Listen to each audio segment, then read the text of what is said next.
ഈശോ മിശിഹായ്ക്ക് സ്തുതിയായിരിക്കട്ടെ. യേശുവിൽ ഏറ്റവും സ്നേഹിക്കപ്പെട്ട ദൈവജനമേ, ഒരിക്കൽ കൂടെ നമ്മൾ എസ്കത്തോളജിയിലേക്ക് നിങ്ങളെ ഒത്തിരി സ്നേഹത്തോടെ സ്വാഗതം ചെയ്യുന്നു. നമ്മൾ ഇന്ന് വെളിപാട് പുസ്തകം 13-ാം അധ്യായത്തിൽ നമ്മൾ 666 കുറിച്ചൊന്ന് മനസ്സിലാക്കുകയാണ്. അവസാന കാലഘട്ടങ്ങളിൽ ഒരു മുദ്ര പതിക്കപ്പെടും. നമ്മൾ ആ മുദ്രയെക്കുറിച്ചും, അതായത് അതിൻ്റെ വ്യാഖ്യാനത്തിൽ വരുന്ന 3 ആറുകൾ, അതായത് ത്രിത്വത്തിന് എതിരായി നിൽക്കുന്ന എതിർ ത്രിത്വം അല്ലെങ്കിൽ അവിശുദ്ധ ത്രിത്വം എന്നൊക്കെ നമ്മളതിനെ വിളിക്കും. അപ്പം നമ്മൾ ഇന്ന് ആ ഒരു ടോപ്പിക്കിനെ കുറിച്ചൊന്ന് മനസ്സിലാക്കാൻ പോവുകയാണ്. നമുക്കതിലേക്ക് വരുമ്പോൾ വെളിപാട് പുസ്തകം 1-ാമത്തെ അധ്യായം 6-7 വചനം ഒന്ന് വായിച്ച് നമുക്ക് ആ ടോപ്പിക്കിലേക്ക് നമുക്ക് കിടക്കാമെന്ന് വിചാരിക്കുന്നു. നമ്മെ സ്നേഹിക്കുകയും സ്വന്തം രക്തത്താൽ നമ്മെ പാപത്തിൽ നിന്ന് മോചിപ്പിക്കുകയും സ്വപിതാവായ ദൈവത്തിൻ്റെ രാജ്യവും പുരോഹിതരും ആക്കുകയും ചെയ്തവന് മഹത്വവും പ്രതാപവും എന്നേക്കും ഉണ്ടായിരിക്കട്ടെ. ആമേൻ. ഇതാ അവൻ വാനമേഘങ്ങളുടെ അകമ്പടിയോടെ ആഗതനാകുന്നു. ഓരോ മിഴിയും അവിടുത്തെ കാണും. അവനെ കുത്തി മുറിവേൽപ്പിച്ചവരും അവനെ പ്രതി മാറത്തടിച്ച് വിലപിക്കുന്ന ഭൂമിയിലെ സർവ്വഗോത്രങ്ങളും അവനെ ദർശിക്കും. ആമേൻ. അവൻ്റെ 2-ാമത്തെ വരവിനായിട്ട് ഒരുക്കപ്പെടുന്ന കാലഘട്ടമാണിത്. നമ്മൾ സഭയുടെ ഇനിയുള്ള ദൗത്യം എന്ന് പറയുന്നത്, പ്രത്യേകിച്ച് നമ്മൾ ക്രിസ്മസിനൊക്കെ ഒരുങ്ങുകയാണ്. ഈ ക്രിസ്മസിൻ്റെയൊക്കെ യഥാർത്ഥ അർത്ഥത്തിലേക്ക് നമ്മൾ ഇറങ്ങേണ്ട ഒരു സമയമായി. ഒരു സനാതന സുവിശേഷം ഇനിയും ലോകത്ത് പ്രഘോഷിക്കപ്പെടേണ്ടിയിരിക്കുന്നു. അപ്പം നമ്മൾ ആ സനാതന സുവിശേഷത്തെക്കുറിച്ചൊക്കെ മനസ്സിലാക്കുന്നതിന് നമ്മൾ എസ്കത്തോളജി ഒന്ന് തീർത്ത് പോകാമെന്ന് വിചാരിക്കുകയാണ്. അപ്പം നമ്മൾ ഏറ്റവും പ്രധാനപ്പെട്ട കുറേ കാര്യങ്ങൾ, അന്ത്യകാലവുമായി ബന്ധപ്പെട്ട് കിടക്കുന്ന കുറച്ച് സത്യങ്ങൾ കൂടി നമ്മൾ ഈ ദിവസങ്ങളിലൊന്ന് പഠിക്കുകയാണ്. അപ്പം അതുകൊണ്ട് അവൻ വരും, തീർച്ചയായിട്ടും വരും. അവൻ വാനമേഘങ്ങളിൽ വരുമ്പോൾ നമ്മൾ അവനെ പോലെ ആകണം. അതാണ് നമ്മളുടെ വിളി, നമ്മളുടെ ജീവിത ലക്ഷ്യം. അതുകൊണ്ട് പ്രിയ സഹോദരങ്ങളെ, നമ്മുടെ എല്ലാ ആധ്യാത്മിക കർമ്മങ്ങളുടെയും നമ്മുടെ ഈ ലോക ജീവിതത്തിൻ്റെ എല്ലാ പ്രവർത്തനങ്ങളുടെയും ആത്യന്തികമായ ലക്ഷ്യം ക്രിസ്തുവിൽ അനുരൂപരാകുക, അവനെ പോലെ ആയിത്തീരുക എന്നുള്ളതാണ്. അതുകൊണ്ട് ഈ ലക്ഷ്യം വെച്ച് വേണം ഇനി നമ്മളെല്ലാം പ്രവർത്തിക്കേണ്ടത്. ഇനി ഈ ലോകത്തിൽ എന്തെങ്കിലും കാര്യം നേടുവാനോ ഈ ലോകത്തിലെ കാര്യങ്ങൾ സുസ്ഥിരമാക്കാനോ അല്ല നമ്മുടെയൊക്കെ ആത്മീയ കർമ്മങ്ങളുടെയൊക്കെ ലക്ഷ്യവും ഉദ്ദേശവും. ആത്മീയ കർമ്മം എന്ന് പറഞ്ഞാൽ ഒരു ക്രൈസ്തവനെ സംബന്ധിച്ച് അവൻ്റെ ആത്മീയതയും അവൻ്റെ മതാത്മകതയും അവൻ്റെ ധാർമ്മികതയും, ഇത് 3ഉം ഒന്നാണ്. അപ്പം നമ്മളെ സംബന്ധിച്ച് ആത്മീയം, മതം അല്ലെങ്കിൽ ധാർമ്മികത എന്നൊരു 3 വേർതിരിവില്ല. പക്ഷേ ഈ ലോകത്തിലെ മറ്റെല്ലാ മതങ്ങളിലും 3ഉം 3ആണ്. അപ്പം അതുകൊണ്ട് നമ്മളെ സംബന്ധിച്ച് നമ്മൾ അധ്വാനിക്കുന്നതും നമ്മൾ ജോലി ചെയ്യുന്നതും എല്ലാം നമ്മൾ ആത്മീയതയിൽ പെട്ടതാണ്. അതുകൊണ്ട് ഈ കാലഘട്ടങ്ങളിൽ നമ്മുടെ അധ്വാനങ്ങളും പ്രയത്നങ്ങളൊക്കെ നമ്മൾ ക്രിസ്തുവിലായി തീരുക എന്നുള്ള ആ വലിയ ലക്ഷ്യം, സ്വർഗം നമ്മളെ സൃഷ്ടിച്ചപ്പോൾ ദൈവത്തിനുണ്ടായിരുന്ന അവൻ്റെ സാദൃശ്യത്തിലേക്ക് നമ്മൾ രൂപാന്തരപ്പെടാൻ വിളിക്കപ്പെട്ടിരിക്കുക, അവൻ്റെ സാദൃശ്യത്തിൽ അനുരൂപരാകാൻ വിളിക്കപ്പെട്ടിരിക്കുന്നവരാണ്. അപ്പോൾ ആ ലക്ഷ്യം വെച്ചാണ് ഇനി നമ്മൾ നീങ്ങേണ്ടത്. ഇതിനായിട്ട് നമ്മൾ സഭയിലെ എല്ലാവരെയും, ലോകത്തെ എല്ലാ ജനതകളെയും ഒരുക്കുക എന്നുള്ളതാണ് നമ്മുടെ ലക്ഷ്യമെന്ന് പറയുന്നത്. സോ ആ ലക്ഷ്യത്തിലേക്ക് നമ്മൾ പോകുമ്പോൾ അവൻ വരും, തീർച്ചയായും വരും. വാനമേഖലകളിൽ വരും. അവൻ വരുമ്പോൾ രാമനും കൃഷ്ണനും അള്ളാഹുവും ബുദ്ധനും അല്ലെങ്കിൽ വേറെ സിഖ് മതത്തിലെ ഗുരുദ്വാരയിലുള്ള ദൈവങ്ങൾ ആരും വരില്ല. And Jesus is going to come back. എന്തിനാണ് വരുന്നത്? അന്ത്യവിധി. അവൻ വിധിക്കാൻ വരികയാണ്. അതുകൊണ്ട് നമ്മൾ ആ വിധിയെക്കുറിച്ച് ജാഗ്രതയുള്ളവരായിരിക്കണമെന്ന് സ്വർഗം നമ്മളെ ഓർമ്മിപ്പിക്കുകയാണ്. ഇനിയും നമ്മളിങ്ങനെ തിന്ന് കുടിച്ച് കല്യാണം കഴിപ്പിച്ച് സുഖിച്ച് സന്തോഷിച്ച് നിൽക്കുന്ന എല്ലാ മക്കളോടും ഒരിക്കൽ കൂടി സ്വർഗം പറയാണ്, നീ ശ്രദ്ധയുള്ളവനാവുക. നിന്റെ മേൽ വിധി വരാൻ പോകുന്നു. നീ ഭൂമിയിൽ നടത്തുന്ന എല്ലാ വ്യാപാരങ്ങൾക്കും, എന്തിനു വേണ്ടി നീ പറയുന്ന ഓരോ വ്യർത്ഥ വാക്കിന് പോലും നമ്മൾ വിധി ദിവസത്തിൽ കണക്ക് കൊടുക്കേണ്ടതായിട്ട് വരും. അതുകൊണ്ട് നമ്മൾ ഈ കാര്യങ്ങളെക്കുറിച്ചൊക്കെ ശ്രദ്ധയുള്ളവരായിട്ട് നമുക്ക് മുമ്പോട്ട് പോകാം. അതുകൊണ്ട് ആ വിധി ദിവസം ഒരു ക്രൈസ്തവനെ സംബന്ധിച്ച് നമുക്ക് ഭയത്തിൻ്റെ ദിവസമല്ല, അത് നമുക്ക് വലിയ സന്തോഷത്തിൻ്റെ ദിവസമാണ്. കുഞ്ഞാടിൻ്റെ രക്തത്താൽ വീണ്ടെടുക്കപ്പെട്ട വചനം പറയുന്നത്, നമ്മെ സ്നേഹിക്കുകയും സ്വന്തം രക്തത്താൽ നമ്മെ പാപത്തിൽ നിന്ന് മോചിപ്പിക്കുകയും സ്വപിതാവായ ദൈവത്തിൻ്റെ രാജ്യവും പുരോഹിതരാക്കുകയും ചെയ്തവന് മഹത്വവും പ്രതാപവും എന്നേക്കും ഉണ്ടായിരിക്കട്ടെ. പാപന്റെ രക്തത്താൽ കഴുകപ്പെട്ട വിശുദ്ധ അങ്കി അണിഞ്ഞ് അവനെ സ്വീകരിക്കാൻ തയ്യാറായി നിൽക്കുന്ന ഒരു സമൂഹമായി നമ്മൾ മാറണം. So for a Christian the second coming is most joyful moment in our life.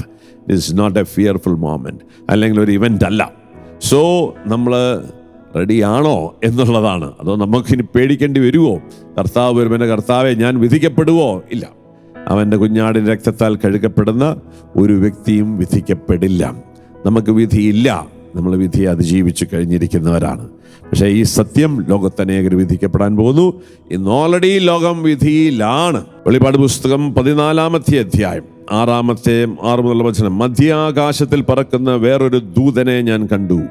ഭൂമിയിലുള്ളവരോട് സകല ജനതകളോടും ഗോത്രങ്ങളോടും ഭാഷകളോടും രാജ്യങ്ങളോടും വിളംബരം ചെയ്യാനുള്ള ഒരു സനാതന സുവിശേഷം അവൻ്റെ പക്കലുണ്ട്. ഒരു സനാതന സുവിശേഷം നമ്മൾ പ്രഘോഷിക്കപ്പെടേണ്ടിയിരിക്കുന്നു. ഓക്കെ, അതിനെക്കുറിച്ചിലേക്ക് നമ്മൾ വരുന്നത്.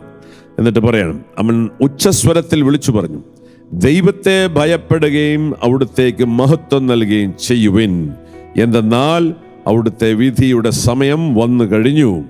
ആകാശത്തെയും ഭൂമിയെയും സമുദ്രത്തെയും നീരുറവകളെയും സൃഷ്ടിച്ചവനെ ആരാധിക്കുവിൻ. അവൻ്റെ വിധിയുടെ സമയം വന്നു കഴിഞ്ഞു, അത് ആരംഭിച്ചു കഴിഞ്ഞു.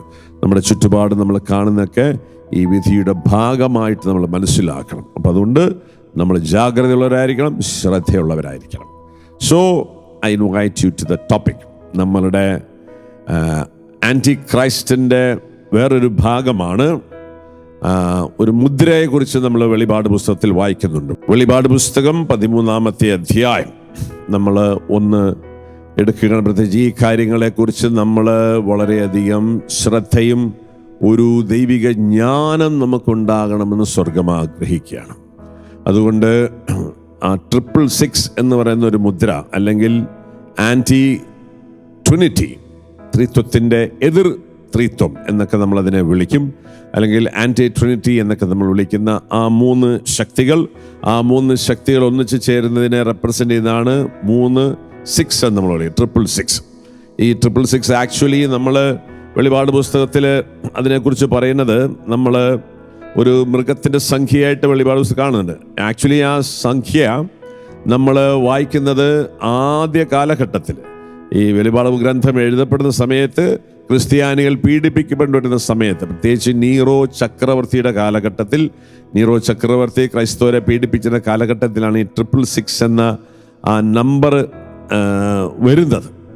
അപ്പോൾ നീറോ ചക്രവർത്തിയെ നമ്മൾ അതിൻ്റെ ഗ്രീക്ക് നെറോൺ എന്നൊരു വാക്കുണ്ട്, ഹീബ്രുവിൽ നീറോ എന്ന് നമ്മൾ വിളിക്കുന്നു. അപ്പോൾ ഈ ഹീബ്രുവിൽ ഈ നീറോ എന്ന വാക്ക് നമ്മൾ എഴുതി വരുമ്പോൾ അതിനെ റോമൻ നമ്പേഴ്സ് വെച്ച് നമ്മൾ കൂട്ടി വരുമ്പോൾ അത് 666 എന്നൊരു സംഖ്യയിലെത്തും. അതുകൊണ്ട് അങ്ങനെയാണ് നീറോയെ റെപ്രസെൻ്റ് ചെയ്യാൻ വേണ്ടിയിട്ടാണ് അതിനെ 666 എന്ന കോഡ് ഭാഷ അന്നത്തെ കാലഘട്ടത്തിൽ ഉപയോഗിച്ചത്. എന്നാൽ ആ കോഡ് ഭാഷ ഈ തിന്മയുടെ ശക്തികൾ, പ്രത്യേകിച്ച് നമുക്കറിയാം ഈ കാലഘട്ടങ്ങളിൽ ദൈവത്തിൻ്റെ നമ്മളെ വിശുദ്ധ ഗ്രന്ഥത്തിലുള്ളതും ദൈവികമായിട്ടുള്ള എല്ലാ അടയാളങ്ങളും നമ്പറുകളും ഇവർ അഡോപ്റ്റ് ചെയ്യാണ് തിന്മയുടെ കാലഘട്ടങ്ങളിൽ. ഈ കാലഘട്ടത്തിൻ്റെ ശക്തികളുടെ നമ്മൾ കണ്ടിട്ടുണ്ട്. നമ്മുടെ ദേവാലയങ്ങളിലൊക്കെ ഒരു ട്രയാങ്കിൾ നമ്മൾ കണ്ടിട്ടുണ്ട്. എന്നാൽ ട്രയാങ്കിളിനകത്തൊരു കണ്ണ് വെച്ച് ഇതാ ഇൻവിസിബിൾ ആയ്, അല്ലെങ്കിൽ വേൾഡ് മുഴുവൻ നോക്കിക്കൊണ്ടൊരു ഐനെ കുറിച്ച് കാണും. അത് പൈശാചിക ശക്തികളുടെ ഒരു അടയാളമാണ്. Again we have seen നമ്മൾ ട്രിനിറ്റിയുടെ ഒരു അടയാളം ഇല്ലേ, ഇങ്ങനെ ഒരു അടയാളം നമ്മൾ കാണുന്നുണ്ട്. അത് യേശുവിൻ്റെ അടയാളമാണ്. യേശുവിൻ്റെ മനുഷ്യനും ദൈവവുമായിരിക്കുന്നതും ഒപ്പം ത്രിത്വിക ദൈവം 3 പേരും കൂടി ഒന്നായിരിക്കുന്ന ഈ അടയാളം. ഈ അടയാളത്തിനെ അവർ എന്താക്കി മാറ്റി? അവരിതിനെ ഹോണാക്കി മാറ്റിയിട്ടുണ്ട്. അപ്പം ഇങ്ങനെ നമ്മുടെ ബിബ്ലിക്കലായിട്ടുള്ള പല അടയാളങ്ങളെയും സാത്താൻ അനുകരിക്കുക. സാത്താൻ്റെ ഒരു പ്രത്യേകതയാണ്, അവൻ അനുകരിക്കുന്നവനാണ്. അവൻ അതേപോലെ അനുകരിക്കും. അപ്പം അവൻ ഇമിറ്റേറ്റ് ചെയ്യുകയാണ്. അപ്പോൾ ഈ 666 അപ്പം അങ്ങനെ വരുമ്പം ഈ ബൈബിളിൽ കാണുന്ന നമ്പേഴ്സൊക്കെ അവൻ അനുകരിക്കുകയാണ്. അപ്പോൾ അതിൻ്റെ ഭാഗമായിട്ടാണ് ഇപ്പം നമ്മൾ വീണ്ടും നമ്മളിങ്ങനെ ബൈബിളിൽ ഈശോ ഇങ്ങനെ ഒരു നമ്പർ ഇങ്ങനെ കാണിക്കുന്നത്, ഈ നമ്പർ 2 കാണിക്കുന്നുണ്ട്. അപ്പോൾ ഇങ്ങനെ വരുന്നതിനെ വീണ്ടും നമ്മളൊരു വേറെ നമ്പറിലേക്ക് വരികയാണ്. These are the signs of the antichrist group, അല്ലെങ്കിൽ സൈറ്റനിസം അല്ലെങ്കിൽ സൈറ്റാനിക് ഗ്രൂപ്പുകൾ ഉപയോഗിക്കുന്ന സൈനുകളാണ്. കാരണം ഇതെന്താണ്? ദിസ് ഇസ് 6, ഒരു 6ൻ്റെ നമ്പറാണ്. ഇങ്ങനെ ഒരിക്കലും നമുക്കറിയാം 6 ആണ്. ഇങ്ങനെയുള്ള 3 6കൾ. അപ്പം ഇത്തരം മുദ്രകൾ ഈ കാലഘട്ടങ്ങളിൽ അവരുടെ കോഡ് ഭാഷയായിട്ട് അവർ ഉപയോഗിക്കുന്നുണ്ട്. അപ്പോൾ ഇതെല്ലാം നമ്മൾ ബൈബിളിൽ നിന്നും ക്രിസ്ത്യാനിറ്റിയിൽ നിന്നാണ് ഇതെല്ലാം എടുക്കുന്നത്. വേറെ മതങ്ങളിൽ നിന്നും വേറെ സംസ്കാരങ്ങളിൽ നിന്നും ഇതെടുക്കാറില്ല. കാരണം സാത്താന് അറിയാം കൃത്യമായിട്ട് ദൈവം ആരാണെന്നുള്ളത്. സാത്താന് വളരെ വ്യക്തതയുണ്ട് ത്രിത്വത്തെക്കുറിച്ച്. നമ്മുടെ മുസ്ലിം സഹോദരങ്ങളൊക്കെ ത്രിത്വത്തെക്കുറിച്ച് ഒത്തിരി ഒച്ചപ്പാടുമ്പോൾ ഉണ്ടാക്കുന്നത്. ത്രിത്വമില്ല, അള്ളാഹു മാത്രമേ, ഒരാൾ മാത്രമേ പറയുമ്പോൾ സാത്താന് വളരെ വ്യക്തമായിട്ട് അറിയാം ത്രിത്വമുള്ള കാര്യങ്ങളൊക്കെ. അതുകൊണ്ട് നമ്മൾ ലൂക്കാസ് സുവിശേഷം ജസ്റ്റ് ഒന്ന് വായിച്ചു പോകാൻ ഞാൻ ആഗ്രഹിക്കാം. നമ്മൾ ഈ ടോപ്പിക്കിലേക്ക് കിടക്കുന്നതിന് മുമ്പ് വി നീഡ് ടു അണ്ടർസ്റ്റാൻഡ് സാത്താൻ എങ്ങനെയാണ് ഇതെല്ലാം ഭൂമിയിലേക്ക് വരുന്നതെന്ന് പറയും. നമ്മൾ മനസ്സിലാക്കണം. എൻ്റെ വരവിനെ കുറിച്ചൊരു ചെറിയ ബാക്ക്ഗ്രൗണ്ട് നമുക്ക് അറിഞ്ഞിരിക്കണം, വളരെ പ്രധാനപ്പെട്ട കാര്യമാണ്. ലൂക്കാസ് സുവിശേഷം 8-ാമത്തെ അധ്യായം 26 മുതലുള്ള വചനങ്ങൾ. അതിനുശേഷം അവർ ഗലീലിക്ക് എതിരെയുള്ള ഗരസേനയുടെ നാട്ടിലെത്തിച്ചേർന്നു.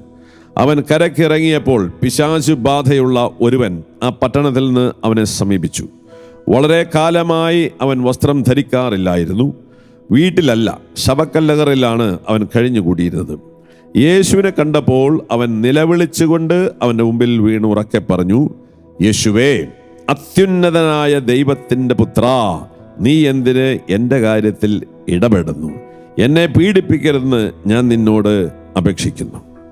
അപ്പോൾ ഈ പിശാച് ബാധിതൻ യേശുവിനെ അഭിസംബോധന ചെയ്യുന്നത് വളരെ പ്രധാനപ്പെട്ട വാക്കാണ്. എന്താണ് ഇങ്ങനെ പറയാ? യേശുവേ, അത്യുന്നതനായ ദൈവത്തിൻ്റെ പുത്ര. അതായത് പിതാവായ ദൈവത്തിൻ്റെ പ്രിയപുത്രനാണെന്നുള്ള കാര്യം പിശാചിനറിയാം. ഇന്ന് പലപ്പോഴും ക്രിസ്ത്യാനികൾക്ക് അറിവുണ്ടോ എന്നൊരു സംശയം. നമ്മളിപ്പോഴും ത്രിത്വത്തെ സംശയിക്കുകയാണ്. പ്രത്യേകിച്ച് നമ്മൾ മുസ്ലിം സഹോദരങ്ങൾക്ക് ഒരു സംശയമുണ്ട്. എന്നാൽ പിശാചിനൊരു സംശയമില്ല, ദൈവം ത്രിത്വമാണ്. ആ ത്രിത്വത്തിലെ രണ്ടാമനാണ് യേശു ക്രിസ്തു. അപ്പോൾ അവനെ അഭിസംബോധന ചെയ്യുന്നതാണ്, യേശുവേ, അത്യുന്നതനായ ദൈവത്തിൻ്റെ പുത്ര, നീ എൻ്റെ കാര്യത്തിൽ എന്തിനാണ്? അപ്പം ഈ ത്രിത്വത്തെക്കുറിച്ച് പിശാചിന് വളരെ വ്യക്തതയുണ്ട്. അപ്പോൾ ഈ വ്യക്തത ഉള്ളതുകൊണ്ടാണ് അവസാന കാലഘട്ടങ്ങളിൽ അവൻ ത്രിത്വത്തിൻ്റെ രൂപത്തിലായിരിക്കും വരിക. ഈ മൂന്ന് ശക്തികളായിട്ടാണ് അവർ വരിക. അപ്പം അതിനെക്കുറിച്ചാണ് നമ്മൾ ജസ്റ്റ് ഒന്ന് തുടങ്ങുകയാണ്. ഇന്നത്തെ ടോപ്പിക്കിൽ നമ്മൾ ആരംഭിക്കുകയാണ്. അപ്പോൾ അതിൻ്റെ ഭാഗമായിട്ടാണ് നമ്മൾ വെളിപാട് പുസ്തകത്തിലേക്ക് വരുമ്പോൾ 13-ാമത്തെ അധ്യായം അതിൻ്റെ അവസാന ഭാഗങ്ങളിൽ ഇങ്ങനെ വരുന്നുണ്ട്. 17 മുതൽ, മൃഗത്തിൻ്റെ നാമമോ നാമത്തിൻ്റെ സംഖ്യയോ മുദ്രയടിക്കപ്പെടാത്തവർക്ക് കൊടുക്കൽ വാങ്ങൽ അസാധ്യമാക്കാൻ വേണ്ടിയായിരുന്നു അത്. ഇവിടെയാണ് ജ്ഞാനം ആവശ്യമായിരിക്കുന്നത്. ബുദ്ധിയുള്ളവൻ മൃഗത്തിൻ്റെ സംഖ്യ കണക്ക് കൂട്ടട്ടെ. അതൊരു മനുഷ്യൻ്റെ സംഖ്യയാണ്. ആ സംഖ്യ 666. അപ്പോൾ ദ ബീസ്റ്റ്, മൃഗം, അവസാന കാലങ്ങളിൽ മൃഗം എന്നാണ് എന്നെ വിളിക്കേണ്ടത്. അപ്പോൾ ഈ മൃഗത്തിനൊരു സംഖ്യയുണ്ട്, 666. ഈ സംഖ്യ അത് ഏത് രൂപത്തിലാണ് വരാമെന്ന് പറയും. ചിലപ്പോൾ 666 എന്ന രീതിയിൽ തന്നെ വരാം, അല്ലെങ്കിൽ വേറെ ഏതെങ്കിലും ബാർ കോഡുകൾ. നമ്മൾ ബാർ കോഡുകളാണ് ഇതെല്ലാം വരുന്നത്. പ്രത്യക്ഷത്തിൽ തന്നെ 666 ആയിട്ട് വരുമോ എന്ന് നമുക്ക് അറിഞ്ഞുകൂടാ. പക്ഷേ ചിലപ്പോൾ അന്ത്യസമയത്ത് അത് ചിലപ്പോൾ അങ്ങനെ. പക്ഷേ ഇപ്പോൾ ഇതെല്ലാം ബാർ കോഡ്സ് ആയിട്ട് വരുന്നത്. ഇപ്പോൾ പല സ്കാൻ കോഡുകൾ, ഇപ്പോൾ നമ്മളെല്ലാം ഇങ്ങനെ ബാർ കോഡുകൾ സ്കാൻ ചെയ്തിട്ടാണ് നമ്മൾ പേയ്മെൻറ്റ്സ് ഒക്കെ നടത്തിക്കൊണ്ടിരിക്കുന്നത്. അപ്പോൾ ഇതിൻ്റെ എല്ലാം കോഡിങ് നോക്കിക്കഴിഞ്ഞാൽ അവർ പറയുന്നുണ്ട് അതെല്ലാം 666 ഉണ്ടെന്നുള്ളതാണ് പറയുന്നത്. അതിൻ്റെ ഒരു കറക്റ്റ് പിക്ചർ കിട്ടിയിട്ടില്ലെങ്കിലും ഇറ്റ് ഈസ് ബീൻ ഹിഡൻ. അതുകൊണ്ടാണ് അവസാന കാലങ്ങളിൽ ഈ എതിർ ക്രിസ്തു പുറത്തു വരും. പക്ഷേ അവൻ ഓൾറെഡി ഇവിടെ പ്രവർത്തനത്തിലാണ്. നമ്മൾ ഇതിനെക്കുറിച്ചൊക്കെയാണ് ഇതിനൊക്കെയാണ് നമുക്ക് ജ്ഞാനവും ബുദ്ധിയൊക്കെ വേണ്ട മക്കളെ. അല്ലാണ്ട് ഭൂമി ഉരുണ്ടതാണോ, ഭൂമിയാണോ ചുറ്റുന്നത്, സൂര്യനാണോ ചന്ദ്രനാണോ ചുറ്റുന്നത് അറിയാൻ വേണ്ടിയിട്ടല്ല ദൈവം നിനക്ക് ബുദ്ധി തന്നത്. Okay, we are too much involved in the worldly things. നിനക്ക് സ്വർഗം ബുദ്ധി നൽകിയിരിക്കുന്നത് ദൈവത്തെയും ദൈവിക രഹസ്യങ്ങൾ മനസ്സിലാക്കാൻ വേണ്ടിയിട്ടാണ്. നിനക്കൊരു ഇച്ഛാശക്തി ദൈവം തന്നിട്ടുണ്ട്. എന്തിനാണ്? ആ സത്യത്തിൽ വിശ്വസിച്ച് ജീവിതം നയിക്കാൻ വേണ്ടിയാണ് ഇച്ഛാശക്തി എന്ന്. അല്ലാതെ ഈ ലോകത്തിലെ കുറേ കാര്യങ്ങൾ പഠിച്ച് ഈ ലോക കാര്യങ്ങൾ നടത്താൻ വേണ്ടിയിട്ടാണ് ഇപ്പം നമ്മളത് ഉപയോഗിച്ചുകൊണ്ടിരിക്കുന്നത്. അതുകൊണ്ട് ഇവിടെയൊക്കെ നമുക്കൊരു മാറ്റം വരണം, ഇല്ലെങ്കിൽ നമ്മളൊക്കെ കെണിയിൽ പെട്ടുപോകും. ഈ ജ്ഞാനം നമുക്കുണ്ടാകണം, ബുദ്ധി നമുക്കുണ്ടാകണം എന്ന് പരിശുദ്ധാത്മാവ് നമ്മളെ ഓർമ്മിപ്പിക്കുകയാണ്. സോ നമ്മൾ ഈ 666 കുറിച്ച് പറയുമ്പോൾ, അപ്പോൾ വെളിപാട് പുസ്തകത്തിൽ ആദ്യം നീറോ ചക്രവർത്തിനെ റെപ്രസെൻ്റ് ചെയ്യാൻ വേണ്ടിയിട്ടാണ് ഈ സംഖ്യ എഴുതിയിരിക്കുന്നത്, ഇല്ലേ? എന്നിൻ്റെ വാല്യൂ ആയിട്ട് വരുന്നത് 50 വരും. R എന്ന വാല്യൂ വരുന്നത് 200 W എന്ന് പറയുന്നത് അഗൈൻ 6 നമ്പർ വരും. പിന്നെ ഒരു N ഉണ്ട് 50, പിന്നെ ഒരു Q ഉണ്ട് 100, പിന്നെ ഒരു S ഉണ്ട് 60, പിന്നെ ഒരു R ഉണ്ട് 200. അതുകൊണ്ട് നെറോൺ എന്നാണ് അതിൻ്റെ ഗ്രീക്ക് വേർഡ്. ഈ സംഖ്യ എല്ലാം കൂടി കൂട്ടിച്ചേരുമ്പോൾ നമുക്ക് 666 കിട്ടും. അത് ആക്ച്വലി നീറോ ചക്രവർത്തിനെ റെപ്രസെൻ്റ് ചെയ്യാൻ ഉപയോഗിച്ചിരുന്നതാണ്. എന്നാൽ അവസാന കാലഘട്ടങ്ങളിൽ നമ്മൾ വരുമ്പോൾ ഈ 6 എന്ന് പറയുന്നത് നമുക്കറിയാം 7 ബിബ്ലിക്കലി പൂർണ്ണതയുടെ അടയാളമാണ്. എന്നാൽ 6 അതിലൊന്ന് കുറഞ്ഞ 6 അപൂർണതയുടെ അടയാളമാണ്. അപ്പം നമ്മൾ കാനായിൽ വീഞ്ഞ് നിറയ്ക്കുന്ന വെള്ളം നിറയ്ക്കുന്ന ഭരണിയുണ്ട് അല്ലേ, അവിടെ 6 കൽഭരണിയാണ്. അത് അപൂർണതയുടെ അടയാളമായിട്ട് കാണപ്പെടുന്നതാണ്. അപ്പോൾ ഈ അപൂർണത ഏറത്തിൽ പറഞ്ഞാൽ ഇറ്റ് ഈസ് ആൻറ്റൈ ക്രൈസ്റ്റ്. പൂർണ്ണത ക്രിസ്തുവാണ്. അപൂർണത എന്ന് പറയപ്പെടുമ്പോൾ ദാറ്റ് ഈസ് ആൻറ്റൈ ക്രിസ്റ്റ്, അല്ലെങ്കിൽ എതിർ ക്രിസ്തുവിൻ്റെ സംഖ്യയായിട്ട്. അങ്ങനെ 3 6 ഇതാണ് ആ 666-ൻ്റെ പ്രത്യേകത. അപ്പോൾ ഈ 3 6 എന്തിനെ റെപ്രസെൻ്റ് വെച്ചാൽ 3 വ്യക്തികളാണ്. പരിശുദ്ധ ത്രിത്വത്തിൽ 3 വ്യക്തികളുണ്ടായിരുന്നു. അതുപോലെ തന്നെ ആൻറ്റി ക്രൈസ്റ്റ് അവസാന കാലഘട്ടം വരുമ്പോൾ 3 വ്യക്തികളായിട്ടാണ് ഇവർ ഭൂമിയിൽ പ്രവർത്തിക്കാനായിട്ട് പോവുക. അപ്പോൾ ഇതിനെക്കുറിച്ച് നമുക്ക് ഒന്ന് മനസ്സിലാക്കിയിരിക്കേണ്ടത് വളരെ അത്യാവശ്യമുള്ള കാര്യമാണ്. അപ്പം സാത്താനെ സംബന്ധിച്ച് ഞാൻ നേരത്തെ പറഞ്ഞതുപോലെ he always imitates the images and the symbols of God. അപ്പോൾ അതുകൊണ്ട് ദൈവത്തിൻ്റെ സംഖ്യയും നമ്പറുകളും ആ ചിത്രങ്ങളൊക്കെ അവൻ അനുകരിക്കുന്നവനാണ്. അപ്പോൾ അങ്ങനെയാണ് അവൻ്റെ രൂപം. കാരണം അവൻ്റെ ഏറ്റവും വലിയ ഇഷ്ടം എന്താണെന്ന് വെച്ചാൽ ആരാധിക്കപ്പെടുക. ഇന്ന് ഭൂമിയിലുള്ള എല്ലാ മതങ്ങളിലുള്ള ദൈവങ്ങൾ സങ്കല്പങ്ങൾ പറയുന്നത് മുഴുവൻ എന്താണ്? അത് സാത്താനെയാണ് ഇവർ ആരാധിക്കുന്നത്. അവർക്ക് അറിഞ്ഞുകൂടാ അവർ സാത്താനെ ആരാധിക്കുന്നതെന്ന്. പക്ഷേ അവരുടെ ഈ എല്ലാ വർഷിപ്പ്, ഈ ലോകത്തുള്ള എല്ലാ ദൈവങ്ങളുടെയും പുറകിൽ ഈ ലോകത്തുള്ള എല്ലാ ദൈവങ്ങളും മനുഷ്യനിർമ്മിതമാണ്. അതുകൊണ്ടാണ് ഇന്ന് നമ്മൾ ക്രിസ്മസിനൊക്കെ വരുമ്പോൾ കാലിത്തൊഴുത്തിൽ പറഞ്ഞൊരു ദൈവത്തെ ഇന്നും ലോകത്തിന് ഉൾക്കൊള്ളാൻ സാധിക്കുന്നില്ല. കാരണം ഈ ലോകത്തിലുള്ള എല്ലാ ദൈവസങ്കല്പങ്ങളിലും ഈ ലോകത്തിലുള്ള എല്ലാ മതങ്ങളിലുള്ള ദൈവങ്ങളും മനുഷ്യൻ്റെ ബുദ്ധിയിൽ നിന്നാണ്. വലിയ ജ്ഞാനമുള്ള മനുഷ്യൻ അവൻ്റെ ജ്ഞാനത്തിൽ ബുദ്ധിയിൽ ദൈവത്തെ വിവരിച്ചെടുക്കുകയാണ് ഈ ലോകത്തിലുള്ള എല്ലാ ദൈവസങ്കല്പങ്ങളും. നമ്മൾ ഹിന്ദുക്കളുടെ കോടാനുകോടി ദൈവങ്ങളും മുസ്ലിങ്ങളുടെ അള്ളാഹും അതുപോലെ ബുദ്ധൻ ദൈവമല്ല, ബുദ്ധൻ ദൈവമായിട്ട് കാട്ടിയിട്ടില്ല, പക്ഷെ ബുദ്ധനെ നമ്മൾ ദൈവമാക്കി. അപ്പം ഇതെല്ലാം മനുഷ്യൻ്റെ ചിന്തയിൽ നിന്ന് വരുന്ന കാഴ്ചപ്പാടാണ്.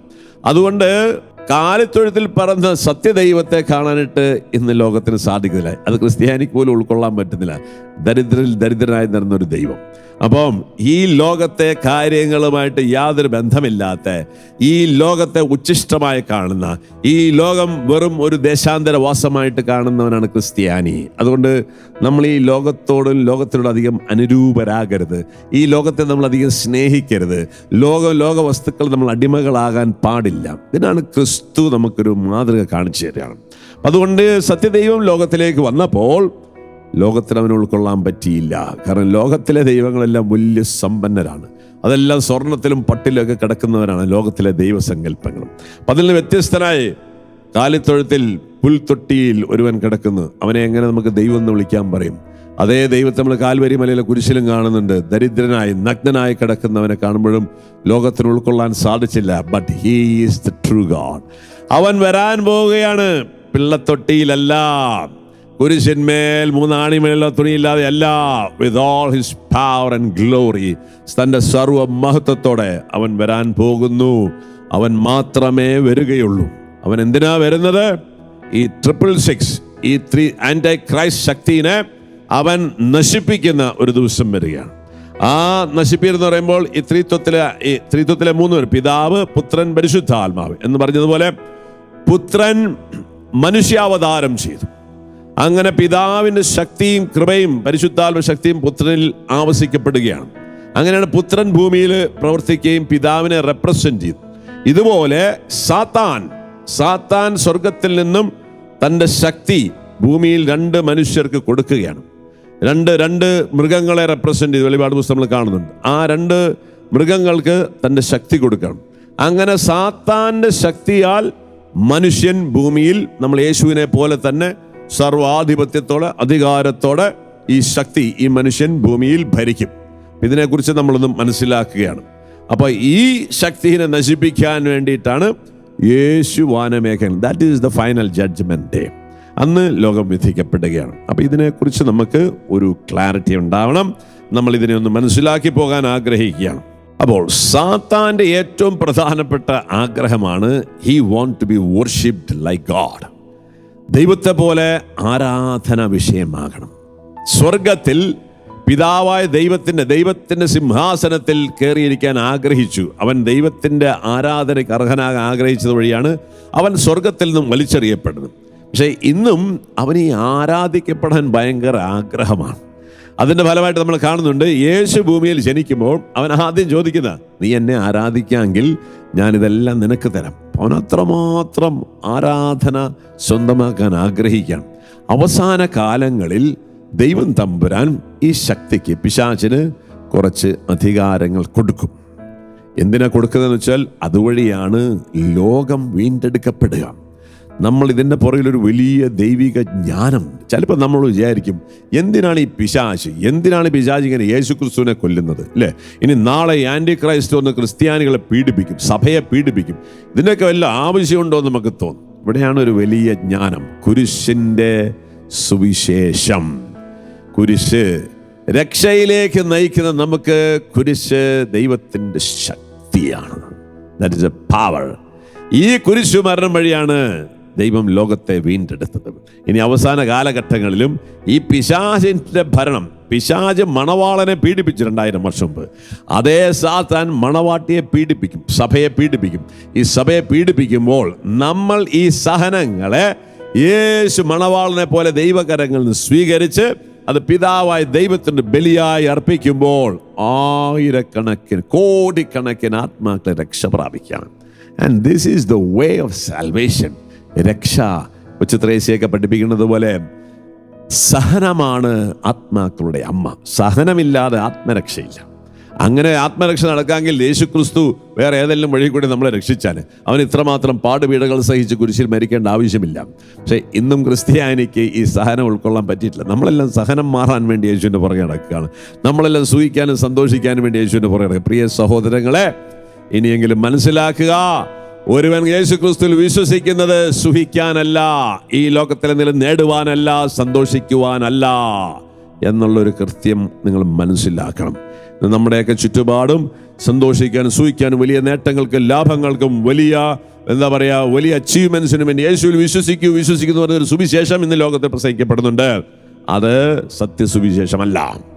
അതുകൊണ്ട് ഒരു ക്രൈസ്തവൻ ക്രിസ്തുവിൽ വിശ്വസിക്കുന്നത്, അല്ലെങ്കിൽ ക്രിസ്ത്യാനിയുടെ ജീവിതത്തിന്റെ ലക്ഷ്യം എന്ന് പറയുന്നത് അവൻ ബലിയായി തീരുക, അവന്റെ യേശുക്രിസ്തുവിന്റെ രക്ഷാകര ദൗത്യത്തിൽ ഭാഗമാകുകയാണ് നമ്മുടെ ഓരോരുത്തരുടെയും വിളി. അല്ലാതെ ഈ ലോകത്തിൽ എന്തെങ്കിലും സമ്പാദിക്കുകയോ നേടുകയോ അല്ല. ഈ ലോകത്ത് നേടുന്നതൊക്കെ തുരുമ്പെടുത്തു പോകുന്നു, ചെതലരിച്ചു പോകുമെന്നും കർത്താവ് പറഞ്ഞിട്ടുണ്ട്. എന്താണ് ആ തുരുമ്പ്, എന്താണ് ചെതല് നോക്കിയിരുന്ന് കാണേണ്ടി വരും. എന്നാൽ ഒരു കാര്യം ഉറപ്പാണ്, അത് ഇവിടെ നിന്ന് എടുത്തു പോകപ്പെടും. അതുകൊണ്ട് ഈ ലോകത്ത് സമ്പാദിക്കാനും നേടുവാനും വേണ്ടി യേശുക്രിസ്തുവിന്റെ പുറകെ നടക്കരുത്. 1 കൊരിന്തോസ് 15:19 പറയുന്നുണ്ട്, ഈ ലോക ജീവിതത്തിന് വേണ്ടി മാത്രമാണ് നീ യേശുക്രിസ്തുവിൽ വിശ്വസിക്കുന്നതെങ്കിൽ ഈ ലോകത്തിൽ മറ്റെല്ലാ മനുഷ്യരെക്കാളും ദൗർഭാഗ്യവാനാണ്. അങ്ങനെ ഒരു വലിയ ദൗർഭാഗ്യം നമ്മുടെ മേൽ വരാതിരിക്കാൻ വേണ്ടി പ്രാർത്ഥിക്കാം മക്കളെ. അതുകൊണ്ട് ഒരു ക്രിസ്ത്യാനിയുടെ ജീവിതത്തിൽ അവന്റെ സന്തോഷം എന്തിനുള്ളതാണ്? ഒരു ക്രിസ്ത്യാനി സന്തോഷിക്കുന്ന ആത്മാക്കളെ രക്ഷയിലാണ്. There is no other joy. നമുക്ക് വേറൊരു സന്തോഷമില്ല. നമ്മൾ സന്തോഷിക്കുന്ന ആത്മാക്കളെ രക്ഷയിലാണ്. നമ്മുടെ ജീവിതത്തിന് ഒരു ലക്ഷ്യമേ ഉള്ളൂ. ഈ ലോക ജീവിതത്തിൽ നമ്മൾ നയിക്കുന്ന എല്ലാത്തിനും ഒരു ലക്ഷ്യമുള്ളൂ, പാപികളുടെ മാനസാന്തരം. ഇതാണ് ഒരു ക്രിസ്ത്യാനി ജീവിക്കുന്നതിന്റെ ഉദ്ദേശം. അപ്പൊ ഈ 2 ലക്ഷ്യം വെച്ചിട്ടാണ് യേശുക്രിസ്തു ഭൂമിയിൽ വന്നത്. അപ്പൊ നമ്മളും അവനെ പോലെ തന്നെ ആകണം. അപ്പൊ ഈ ലക്ഷ്യത്തിലേക്കാണ് സ്വർഗം നമ്മളെ വിളിക്കുന്നത്.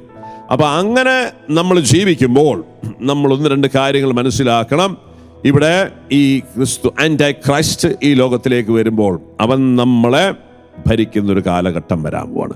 അവൻ നമ്മളെ പീഡിപ്പിക്കുന്ന ഒരു കാലഘട്ടം വരാമാണ്.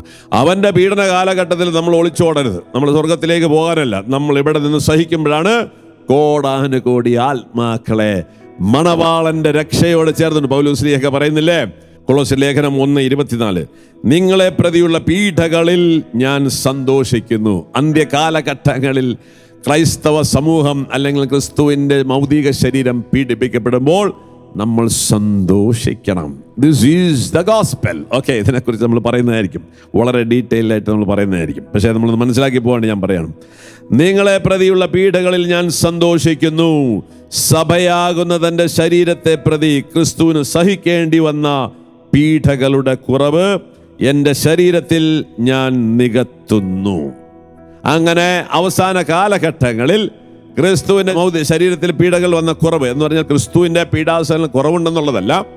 ക്രിസ്തുവിന്റെ മൗതിക ശരീരം തന്റെ മണവാട്ടിയും തന്റെ മണവാളിനോട് ചേർന്ന് അവന്റെ രക്ഷാകര ദൗത്യത്തിൽ സന്തോഷത്തോടെ ഭാഗഭാഗ്യത്വം എടുക്കുന്ന ഒരു സമയം വരാൻ പോവുകയാണ്. It is already begun. Okay, ഇതിനെ ശ്രമിക്കുന്ന സഹിക്കുന്ന ആത്മാക്കളെ, കഷ്ടപ്പെടുന്ന ആത്മാക്കളെ, നീ ഭാഗ്യവാനാണ്. വിലപിക്കുന്നവൻ നീ ഭാഗ്യവാനാണ്.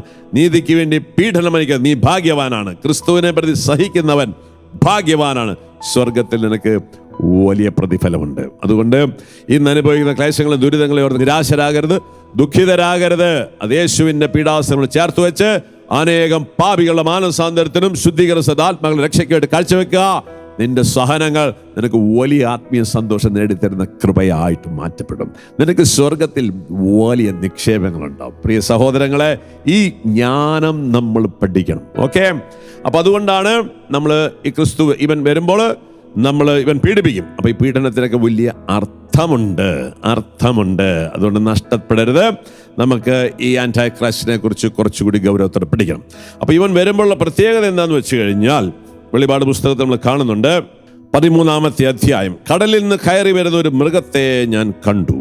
അതിന് 10 കൊമ്പും 7 തലയും, കൊമ്പുകളിൽ 10 രത്നങ്ങളും, തലകളിൽ ദൈവദൂഷണപരമായ ഒരു നാമവും ഉണ്ടായിരുന്നു.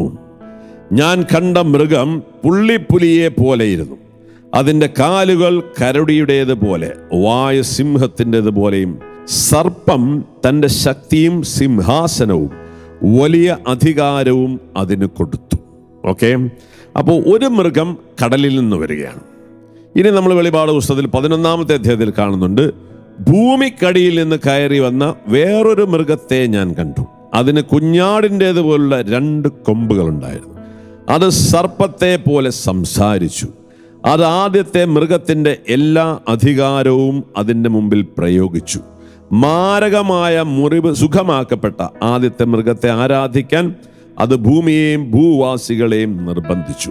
അപ്പൊ ഇങ്ങനെ 2 മൃഗങ്ങൾ 2 കാലഘട്ടങ്ങളിലായിട്ടാണ് വരിക. ഒന്ന് സമുദ്രത്തിൽ നിന്ന് വരിക എന്നാണ് പറയുന്നത്, ഒന്ന് ഭൂമിക്കടിയിൽ നിന്നൊരാണ്. നമ്മൾ ക്രൈസ്തവ പാരമ്പര്യം അനുസരിച്ച്, യഹൂദ പാരമ്പര്യമൊക്കെ അനുസരിച്ച് നമുക്കറിയാം, സമുദ്രം പൈശാചിക ശക്തികളുടെ വാസസ്ഥലമായിട്ടാണ് കാണുക. നമ്മൾ യേശു ശിഷ്യന്മാരൊക്കെ വഞ്ചിയിൽ പോകുന്ന സമയത്ത് വലിയ കാറ്റും കോളും ഉണ്ടായപ്പോൾ യേശു കാറ്റിനെ ശാസിച്ചു എന്ന് പറയും. അപ്പോൾ യേശു കടലിൻ്റെ മേൽ കൂടി വരുന്നുണ്ടപ്പോൾ ശിഷ്യന്മാർ ആദ്യം വെച്ച ഭൂതം എന്ന് പറയും. കാരണം അവരുടെ വിശ്വാസം അനുസരിച്ച് കടലിൽ പിശാചിൻ്റെ വാസസ്ഥലമാണ്. ഇപ്പോൾ ദ ഫൈനൽ ബീസ്റ്റ്, ഒരു മൃഗം വരുന്നത് കടലിൽ നിന്നായിരിക്കും എന്നാണ് പറയപ്പെടുന്നത്.